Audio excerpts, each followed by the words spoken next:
দ্বিতীয় পদ্মা ব্রিজ এবং metro rail সেগুলো অর্থায়নের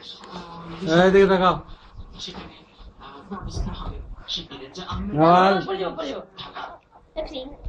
এদিকে জাপানের উপপ্রধানমন্ত্রী কাতসুয়া ওকাদা বিদেশের মধ্যে বাণিজ্যিক সম্পর্ক জোরদার বড় সুযোগ বলে মনে করছেন ব্যবসায়ী বিশ্লেষকরা। তারা বলছেন এই সফরে বাংলাদেশ পদ্মা সেতু মেট্রো রেল প্রকল্পে সহায়তা দ্রুত ছাড় করার অনুরোধ জানাতে পারে। সে সময় জাপানকে বিনিয়োগের সুস্থ পরিবেশের নিশ্চয়তা দেওয়ারও পরামর্শ দেয়।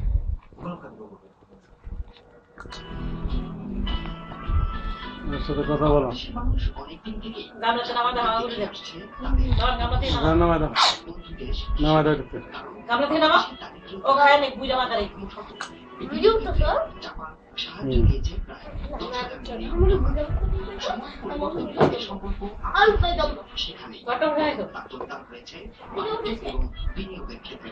বিনিয়োগকারী দেশ হিসেবে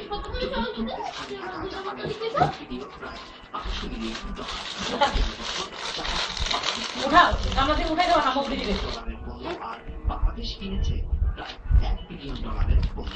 ব্যবসায়ীরা বলছেন এখন এই বাণিজ্য ঘাটতি দূর করতে দরকার বাংলাদেশে জাপানি আর বিষয়টি তুলে ধরার সুযোগ আছে জাপান উপপ্রধানমন্ত্রী করতে চান। ওটা খোলো। তাদের জন্য আমরা একটা ব্যবসা করার জন্য একটা দরখাস্ত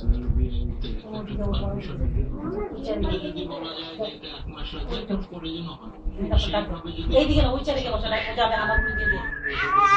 আশ্বস্ত করে তাহলে আমার ধারণা যে আরো ত্বরান্বিত হবে। আমি স্টুডেন্ট জাপানে খুব বিষয় জাপান আমাদের সরকার যদি প্রধানমন্ত্রীকে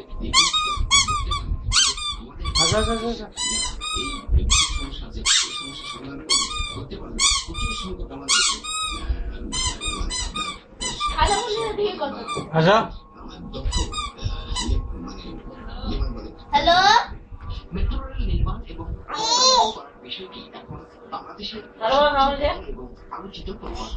এই দুটি প্রকল্পে জাপানের সাহায্যের আশা দ্রুতই পাওয়া যায় সে ব্যাপারে বাংলাদেশের পক্ষ থেকে অনুরোধ জানানোর পরামর্শ বিশ্লেষকদের। জাপান আমাদের প্রত্যাশিত মেট্রো রেলের জন্য যে সহযোগিতা দিতে আগ্রহী সেটা সন্দেহ নয়, কিন্তু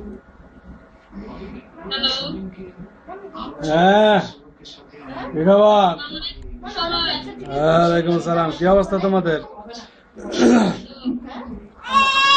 না হলে ভিডিও করতে এই যে নাও না না না এই যে নাও আসা আসা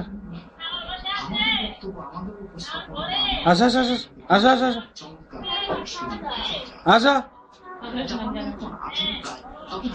ওই আর হাতে করে ফেলো।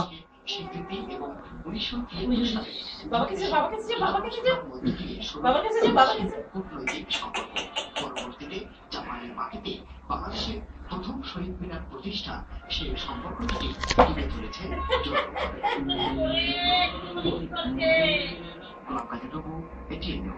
ঢাকা।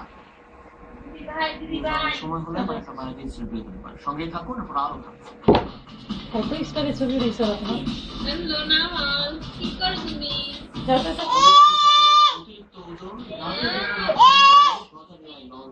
আসা আসা এবং মাদ্রাসার শিশুদের গায়ে ছাতা দেওয়ার ঘটনায় কেউ গ্রেপ্তার হয়নি। প্রিন্সিপাল ও তার স্বামী আসা আসা নাওয়াল আসা। হ্যালো, ভালো আছিস মিতারা?